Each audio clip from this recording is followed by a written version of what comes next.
Halo teman-teman, salam dan bahagia.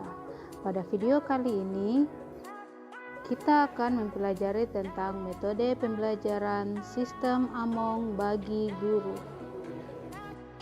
Tujuan dari video ini adalah untuk mengenalkan kepada para guru mengenai metode pembelajaran sistem Among. Biografi Ki Hajar Dewantara. Ki Hajar Dewantara lahir pada tanggal 2 Mei 1889. Beliau lahir dengan nama Mas Suwardi Suryaningrat. Ki Hajar Dewantara merupakan pendiri dari Taman Siswa. Menurut Ki Hajar Dewantara, rakyat dipersiapkan untuk memiliki jiwa merdeka, pikiran, dan intelektual maju, serta jiwa yang sehat. Menurut Ki Hajar Dewantara, pendidikan yaitu menuntut anak-anak untuk mencapai kodratnya sebagai manusia dan anggota masyarakat supaya mencapai keselamatan dan kebahagiaan yang setinggi-tingginya.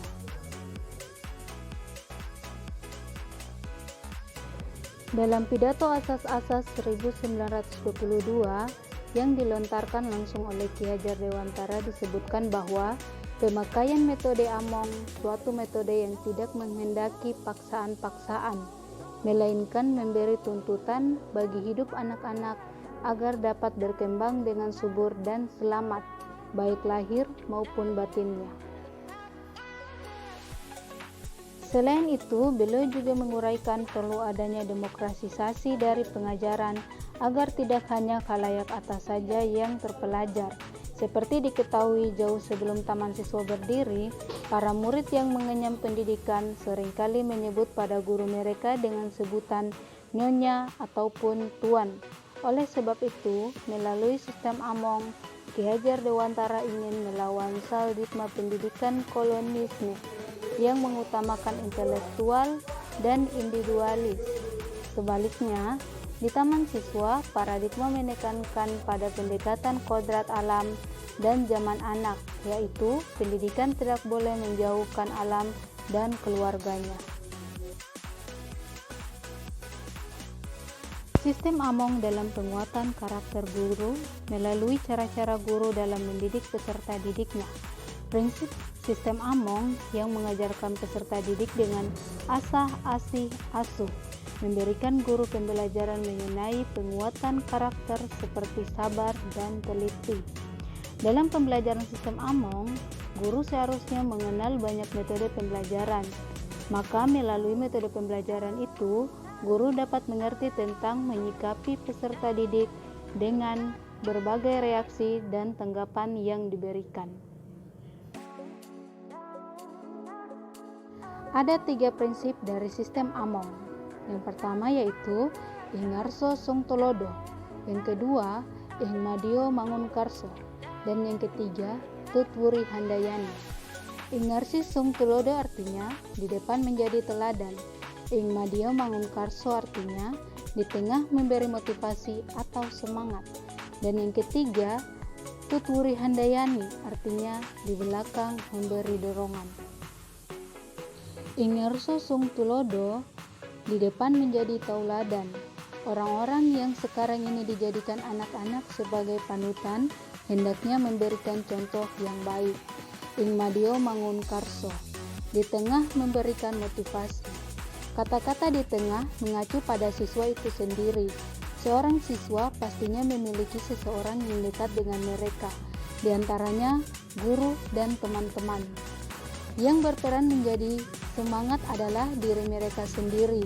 Siswa yang termotivasi akan berusaha belajar memperluas wawasannya semaksimal mungkin.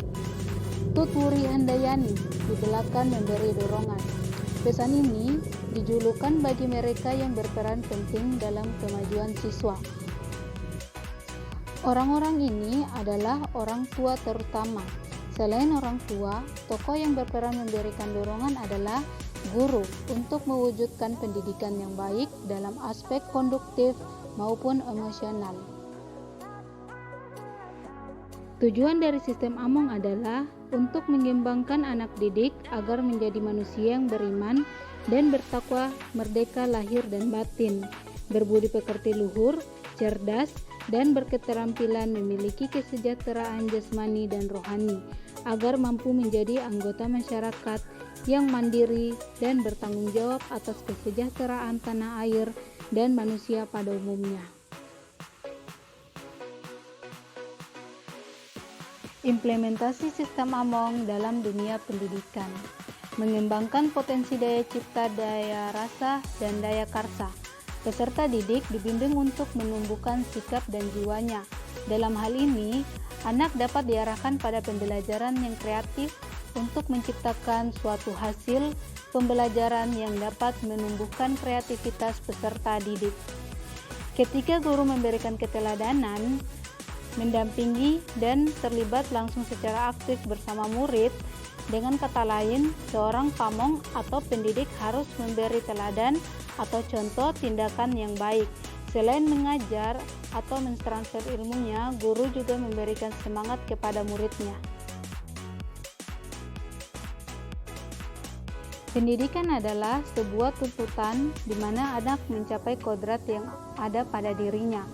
Ki Hajar Dewantara berpendapat dalam pendapatnya, pendidikan tidak ada perbedaan untuk dapat memperoleh pendidikan.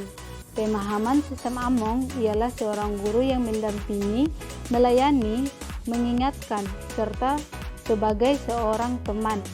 Pendidikan saat ini harus bersifat memerdekakan anak, bukan membahayakan anak, sehingga sistem Among dijadikan sistem yang tepat bagi pendidikan.